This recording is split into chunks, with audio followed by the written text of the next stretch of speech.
का जन्म कैसा हुआ ये मैं बताना चाहिए। All India Buddhist forum and all Buddhist organisation, इसका मतलब क्या है कि अगर आपकी किसी भी व्यक्ति एक छोटी सी संगठन है, 10 लोग हो गए, 20 लोग हो गए, लेकिन वो अम्बेडकरी चळवळ या बुद्ध धर्म का कोई संगठन है जो बुद्ध धर्म को आगे लेके जाना चाहती है, सभी संगठन मिलके, इसमें कोई एक व्यक्ति नहीं है। इसमें क्या हुआ कि सबसे पहले कलकत्ता में जो वेस्ट बंगाल, कलकत्ता पर वेस्ट बंगाल में क्या था कि बुद्ध जयंती की छुट्टी नहीं थी, तो वहां जो हम लोग जो उसको ट्रेडिशनल बुद्धिस्ट जो बोलते हैं, जो हिमालयन बेल्ट के है, जो मतलब बुद्ध के काल से बुद्ध ही है वो, लेकिन वो महायान पंथी है।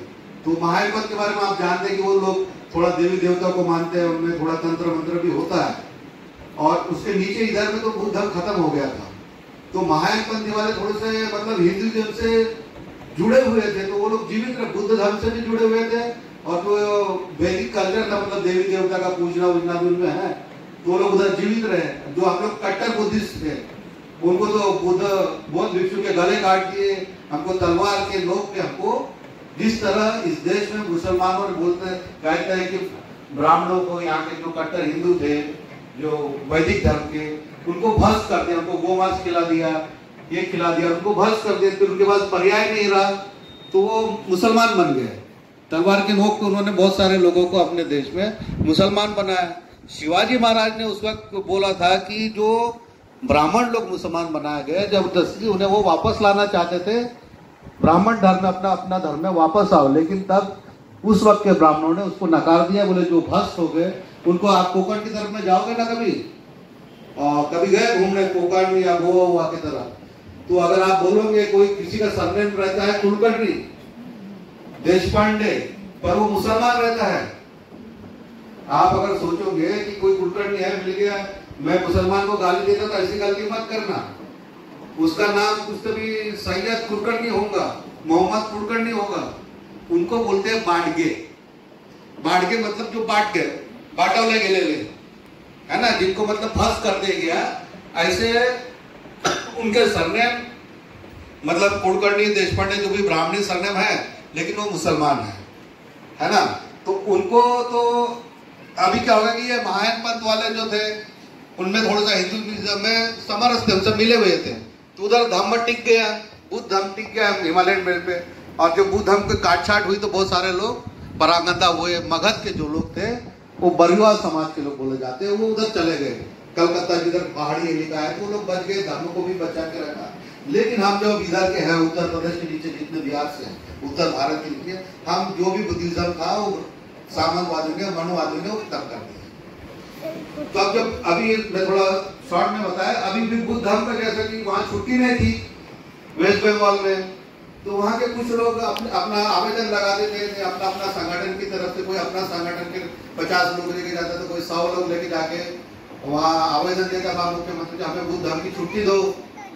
तो उनको कोई भी मांगनी कभी सैंक्शन नहीं हुई। तो फिर किसी दिमाग में आया कि हम सब संगठन, जितने बुद्धिस्ट संगठन है वेस्ट बंगाल में, हम एक जगह आके एक साथ निवेदन किए। तो 430 संगठन लोगों ने, पहले जब वो मुख्यमंत्री से मिलने गए तो मुख्यमंत्री ने बोला कि बंगाल, वेस्ट बंगाल में जितने पागल कुत्ते हैं उससे कम बुद्धिस्ट यहाँ पे है। तो लोगों को बुरा लगा, तो फिर वो लोग ऑर्गेनाइज हुए, 430 संगठन ऑर्गेनाइज हुए, और उन्होंने एक संगठन को नाम दिया all India Buddhist forum and all Buddhist organisation. और ये बैनर के तले उन्होंने मुख्यमंत्री को 430 निवेदन दिए, और सुबह मतलब दोपहर में निवेदन दिए, शाम को फैसला आया, दूसरे दिन डिक्लेयर हुआ कि कलकत्ता में बुद्ध जयंती, वेस्ट बंगाल में बुद्ध जयंती की छुट्टी डिक्लेयर हुई। तो इस चीज का उनको अनुभव था कि हम संगठित रूप में अगर काम करें, चाहे बैनर आपका बैनर, आपके संगठन के अध्यक्ष आप ही हो, 10 संगठन के, लेकिन 10 संगठन के 10 अध्यक्ष ने मिलकर एक साथ काम किए, तो उनको बुद्ध जयंती की छुट्टी मिली, इसका उनको अनुभव था। फिर बाद में कोरोना आया, तो बाद में लेकिन कोरोना आया तो शांत, लेकिन जैसा कोरोना खुला, उन्होंने निर्णय लिया है कि भारत के जितनी संगठन है छोटी मोटी, फिर वो बीएसपी के कार्यकर्ता हो, प्रकाश आंबेडकर के कार्यकर्ता हो, भीमराव आंबेडकर के कार्यकर्ता हो, राजरंजन के हो, कोई कांग्रेस के बुद्धिस्ट कार्यकर्ता हो, या बीजेपी के जो हमारे समाज के काम करते हैं वो लोग, कोई भी लोग हो, लेकिन जो बुद्ध को मानता है, जो अम्बेडकरी चळवळ के साथ है, वो सभी लोगों को एकत्रित लेके महाबोधि महाविहार मुक्त करने का प्रयास किया जाए, ऐसा उनको दिमाग में आया। और उन्होंने उसके लिए भारत भर, आज जूम मीटिंग होती है ना ऑनलाइन, तो उन्होंने सबको जोड़ने की प्रक्रिया करीब करीब 3 साल काम की। तो अभी हमारे आंदोलन में भंते प्रज्ञाशील है। ये जब भंते ससाई जी ने, महाथेरो भंते ससाई जी ने जब आंदोलन छेड़ा था महाबोधि महाविहार मुक्ति आंदोलन का, मतलब 91-92 में जो आंदोलन चला, तो उसमें ये शामिल हुए। तब ये उपासक थे, लेकिन 93 के करीब करीब वो सामनेर बने और फिर बाद में भिक्षु भी बने। तो जब 98 में, मतलब 96 में जब आंदोलन की तरफ आंदोलन बढ़ता रहा, चलते एक टप्पा में आंदोलन चला, तो भंते प्रज्ञाशील महाथेरो है, इनको जो बड़े भंते, उनके गुरु लोग थे, भंते ज्ञानेश्वर स्थवीर और आनंद भंते जी है, इन लोगों ने उनको महाबोधि महाविहार को उस वक्त पहले टेम्पररी, मतलब कार्रवाई अधिकार रहता ना, वो मेंबर बनाया, फिर बाद में उनको वहाँ पे सेक्रेटरी भी बनाया। वो 6 साल महाबोधि महाविहार में काम किए, उनका अनुभव है वहाँ काम करने का। लेकिन कुछ कारणवश, मतलब आंदोलन महाबोधि महाविहार का जो आंदोलन ससाई जी ने चलाए थे, वो खत्म हो गया। वो खत्म इसलिए हुआ कि सभी सरकारें जो आंदोलन करता रहते हैं उनको पद दे देते बड़ा। तो भंते ससाई को भी अल्पसंख्यक का आयोग में लेके ये जो आंदोलन को तोड़ दिया गया उनको। और वो जापान से आए थे, उनको बता दिया गया कि अभी आप सरकार में हो, सरकार के लिए काम कर रहे हो, आप सरकार के खिलाफ काम नहीं कर सकते। तो आंदोलन ठंडा हो गया था। कभी 25 साल तक इस आंदोलन के बारे में कोई चर्चा नहीं थी। तो इन्होंने इस बात को उठाया और एक आंदोलन खड़ा किया। तो हमने, मतलब अनागरिक धम्मपाल जो है, जो मतलब 1881 में उन्होंने इस आंदोलन को शुरुआत की थी, महाबोधि महाविहार को मुक्त करने की। तो उन्होंने फिर इनको चालू किया। 17 सितंबर पिछले साल उनको जन्मदिन था, तो जन्मदिन पे पटना में एक बहुत बड़ा आंदोलन हुआ। उनको तकरीबन 550 लोगों ने, 550 संगठनों ने का मतलब निवेदन नीतीश कुमार को दिया गया और कम से कम 40,000 लोगों की साइन के साथ दिया गया। लेकिन उन्होंने इस बात की और कभी ध्यान नहीं दिया, एक शब्द, कोई बाइट नहीं आई, कोई कमेंट नहीं आया। तो आखिर इस संगठन ने निर्णय किया कि हम मतलब धरना लगाएंगे। तो आमरण उपोषण से इसकी शुरुआत हुई। 12 फरवरी को इस मतलब आमरण उपोषण की शुरुआत हुई। 17 दिन में हमको उठा दिया गया। हमको वहां से उठा के गया में हॉस्पिटल है, मर्चुरी यानी जहाँ मुर्दों को रखते हैं ना, वहां जाके हमको रात में छोड़ दिया 12-1 बजे के टाइम, और पुलिस वहां से भाग गई। हम रात भर, वहाँ ठंडी का समय, बिहार में ठंडी ज्यादा होती है, हम रात भर वैसे ही खुले में रहे। ये भी सामने बड़े हुए थे, ये खुद वहाँ थे हमारे साथ। और फिर उसके बाद दूसरे दिन 28 फरवरी को हम दिन भर वहीं धरना दिए, पर शाम तक सरकार ने हमको दोमार में जगह दी थी, जहाँ कामड़े जी आए थे, तो जगह दे दी। तो वहाँ हमारा आंदोलन सुरक्षित चल रहा था, बहुत शांत तरीके से। हम लोग शांति से काम ले रहे थे। कंधे किया हम लोग तो भंते जी, हम लोग पत्थर उठा के किसी के दुकान पे मार नहीं सकते। आप किसी को, मतलब जैसा आप देखते हैं कि धरना में दंगल होती है, होता है, लोग जाते हैं चीखते चिल्लाते, तो हम भिक्षुगण हैं, हम ऐसा नहीं कर सकते। और अगर हम ऐसा कर भी ले तो धर्म की छवि खराब होती है, वो धर्म के प्रति पूरे दुनिया में गलत संदेश आएगा। तो हमें ये धरना को कानूनी रूप से और शांति से आगे लेके जाना है। तो ये हमारी पॉलिसी थी। तो सरकार हमको जल्दी, हमको नहीं सुन रही, अच्छी बात है। जितना हमको सरकार ने हमारी कोशिश की कि बीटी एक्ट 1949 को रद्द करो, हमारा जो ये है पहली, मतलब हम चाहते हैं कि हमारी मांगनी है इसको पूरा किया जाए। तो क्या है, 1949 में महाबोधि महाविहार का एक, मतलब भारत तक स्वतंत्र हुआ था। भारत स्वतंत्र कब हुआ? 15 अगस्त 1947 को। लेकिन संविधान तब बना नहीं था। संविधान जब हम स्वतंत्र हुए उसके बाद बना, और संविधान 26 नवंबर को बाबा साहब ने मतलब 150 में मतलब सांसद को पेश किया, और लागू कब हुआ? वो 26 जनवरी 1950 में।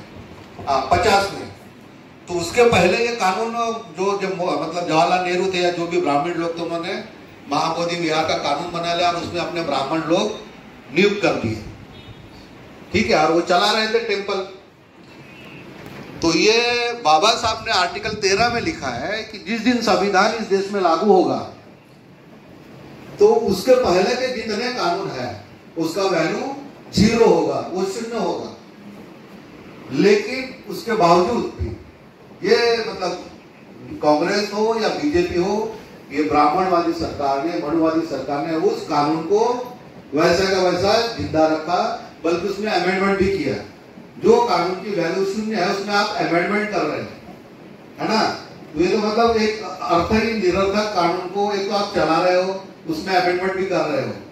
तो जब वो जो निरस्त कानून हो चुका है उसमें आप अमेंडमेंट कर रहे हो आर्टिकल 13 के तहत। और इस पे जैसा है कि वो उसमें फिर बाद में आंदोलन के बाद 4 बुद्धिस्ट लोगों की नियुक्ति हुई, तो अभी 9 लोगों की मैनेजमेंट है ना। एक ट्रस्ट होता है जो महाबोधि महाविहार बोलते हैं, उन्होंने उसको क्या बोले, BT है, बी मतलब बोध गया टेम्पल, वो लोग टेम्पल बोलते हैं। और अभी उन्होंने जब से ब्लामबास हुआ तब से वहां पे आजू बाजू में बुधवार के मतलब अपना जैसा वहां भी बुध चर्चा चलती है, लेकिन ब्राह्मण लोगों ने वहां शिव चर्चा शुरू करा दी है।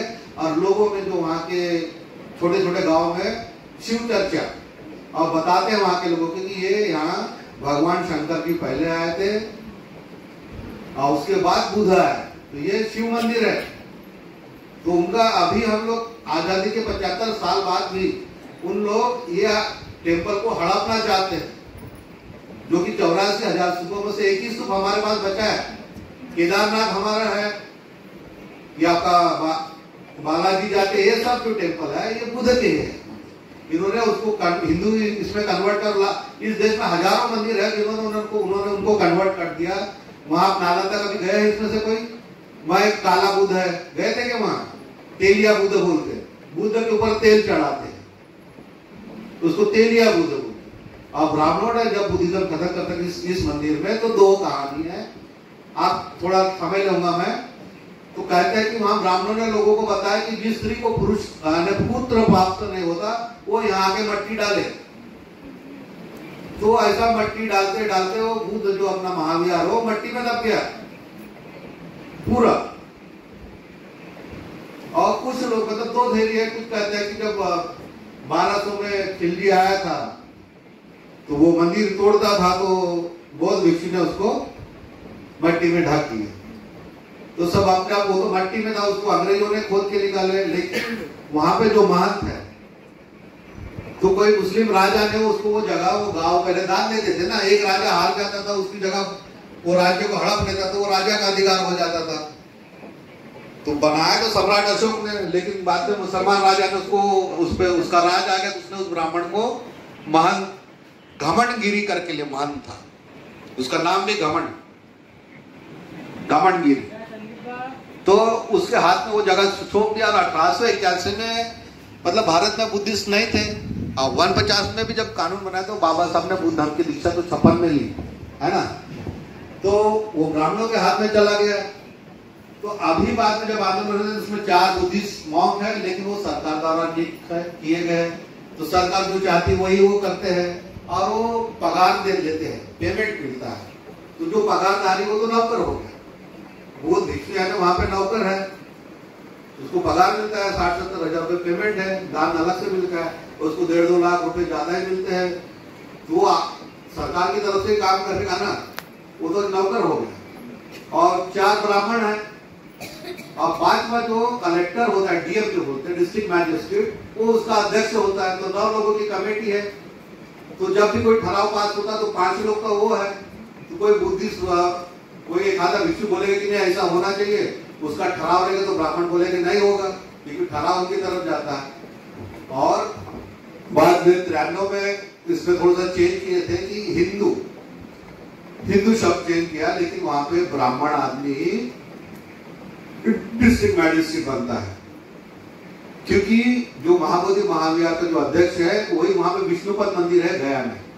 और जो विष्णुपद जो है, जिसको विष्णुपद बोला जाता है, वो बुद्ध के ही पद चिन्ह है। वो वहां से जब उत्खनन में लेके जाके वहां पे उसको विष्णुपद मंदिर देके ब्राह्मण लोग उसका अपना नोट छापने का काम, पेड़ भरने का काम कर रहे हैं। तो उसका भी अध्यक्ष डीएम ही होता है, डिस्ट्रिक्ट मैजिस्ट्रेट। अब वहां पे मतलब भारत में जब संविधान लागू है तो डीएम जो है एक विशिष्ट जाति का एक जगह क्यों रहेगा? वहां का डीएम मुसलमान भी होना चाहिए, वहां का डीएम जैन भी होना चाहिए, क्रिश्चियन भी होना चाहिए, सिख भी होना चाहिए, ऐसा वहां होता नहीं। इसका मतलब वहां कानून जो है भारतीय संविधान वहां लागू नहीं है, बराबर है।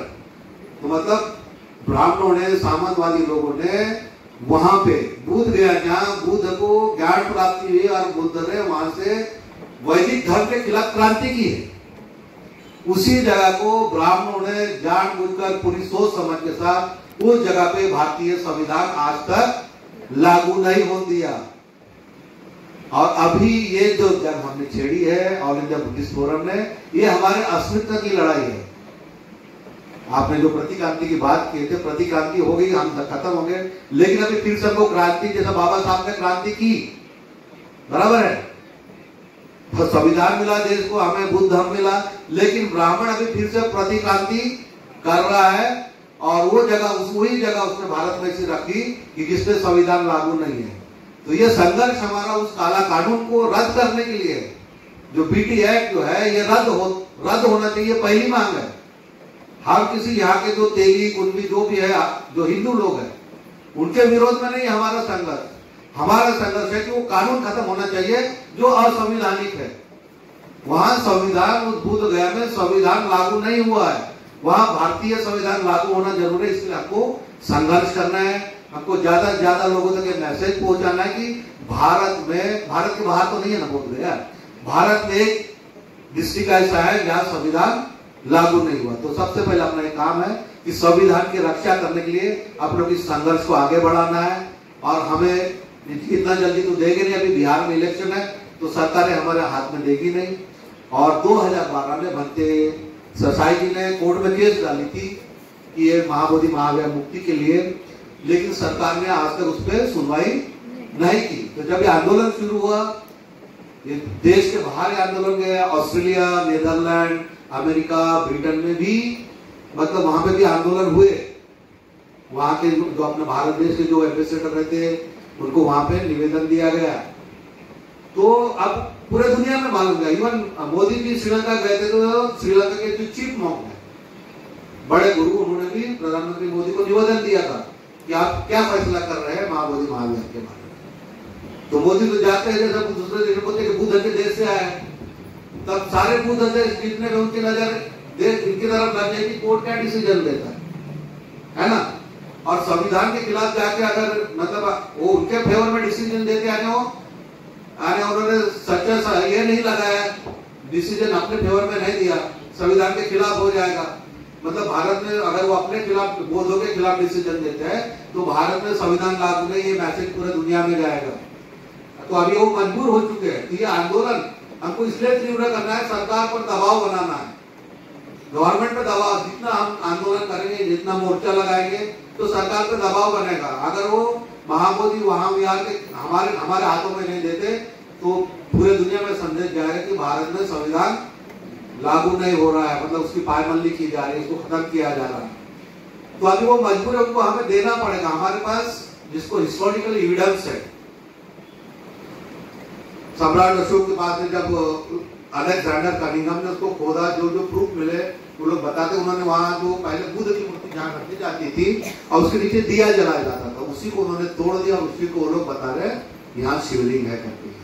तो पुराने फोटोग्राफ अपने पास है, अपने पास सारा 1881 से जो फोटोग्राफ और आज तक के फोटोग्राफ्स है, तो उन्होंने क्या क्या वहां पे बदलाव किए। तो एविडेंस, हिस्टोरिकल एविडेंस भी हमारे पास है, और लेकिन सिर्फ कब्जे में उनके हैं। तो अभी शैलेश नागौरे जो इस अपने नागपुर के हैं और मेरे जूनियर रहे, इस्लाम कॉलेज में वो भी पढ़े हैं, मैं अभी उनसे मिला नहीं बहुत दिन, तो उन्होंने अभी बीच में एक बाइट दी थी, तो उन्होंने बोले कि वो उस जगह के धारक है, किसी राजा ने उनको दे दिया।